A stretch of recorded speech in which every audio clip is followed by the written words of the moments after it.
ચાલો આજે વાત કરીએ ભારતના બે મોટા યુદ્ધોના એક એવા ગુપ્ત હથિયાર વિશે જે કોઈ સૈનિક નહોતા પણ જેમની આવડત અદ્ભુત હતી. આ એક એવા નાયકની વાર્તા છે જેમને કદાચ બહુ ઓછા લોકો જાણે છે. વાત છે 2008ની. ભારતના સૌથી મહાન લશ્કરી સેનાપતિઓમાંથી એક ફિલ્ડ માર્શલ સામ માણેકશા હોસ્પિટલમાં હતા, અર્ધબેભાન અવસ્થામાં, અને એમના મોઢા પર વારંવાર એક જ નામ આવી રહ્યું હતું. હવે જુઓ, આ નામ કોઈ બીજા જનરલનું નહોતું, કોઈ નેતાનું નહોતું કે એમના પરિવારમાંથી પણ નહોતું. ડોક્ટરો પણ વિચારમાં પડી ગયા કે આ કોણ છે. તો ચાલો આજે આ રહસ્ય પરથી પડદો ઉઠાવીએ. એમણે જે નામ લીધું હતું ને, એ આપણને દાયકાઓ પાછળ લઈ જાય છે, સીધા ગુજરાતના રણમાં એક સાધારણ ભરવાડ પાસે. જી હા, રણછોડ રબારી. ભારત-પાકિસ્તાન સરહદ પર આવેલા એક ગામના એક પશુપાલક જે ઢોર અને ઊંટ ચરાવતા હતા. અને આ જ વ્યક્તિ આગળ જતા ભારતીય સેના માટે સૌથી કિંમતી સાબિત થવાના હતા. પણ જાણવા જેવી વાત એ છે કે આર્મીમાં કોઈ એમને રણછોડ રબારી તરીકે નહોતું ઓળખતું. એમનું એક ખાસ નામ હતું જે ખુદ સામ માણેકશાએ આપ્યું હતું. માણેકશા એમને પ્રેમથી પગી કહીને બોલાવતા. પગી એટલે કે રસ્તો બતાવનાર. અને કેમ નહીં, એ રણની રેતીને એવી રીતે વાંચી શકતા હતા જાણે કોઈ ખુલ્લી કિતાબ હોય. હવે એમની કુશળતા વિશે સાંભળશો ને તો નવાઈ લાગશે.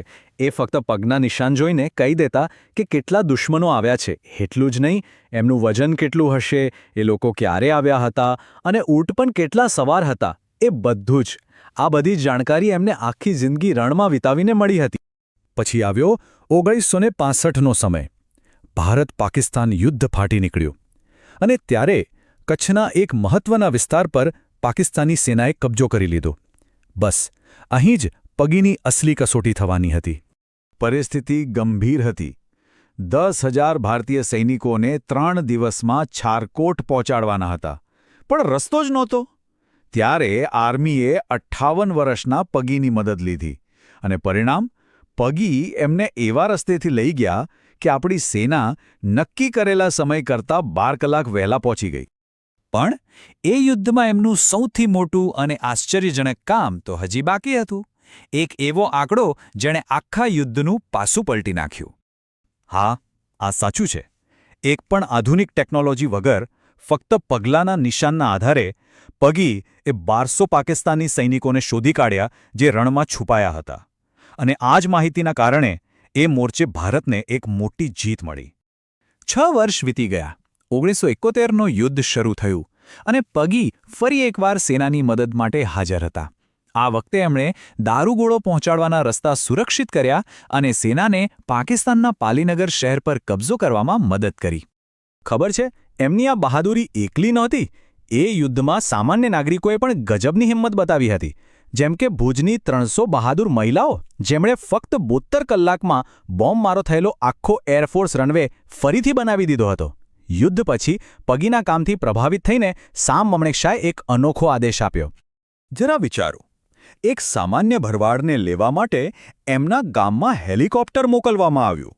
અને જ્યારે ખબર પડી કે પગી ઉતાવળમાં પોતાનો થેલો ભૂલી ગયા છે, ત્યારે એ હેલિકોપ્ટર પાછું વળીને એમનો થેલો લેવા ગયું. જ્યારે સુરક્ષા માટે અધિકારીઓએ એમનો થેલો ખોલ્યો તો અંદર શું હતું? 2 રોટલા અને થોડા ગાંઠિયા. અને એ રાત્રે ભારતના ફિલ્ડ માર્શલે એક ભવ્ય પાર્ટી છોડીને એ જ ભરવાડ સાથે બેસીને એમના રોટલા ગાંઠિયા ખાધા. એટલું જ નહીં, પોતાના ખિસ્સામાંથી 300 રૂપિયાનું ઇનામ પણ આપ્યું. પગીની દેશસેવા અહીં પૂરી નથી થતી.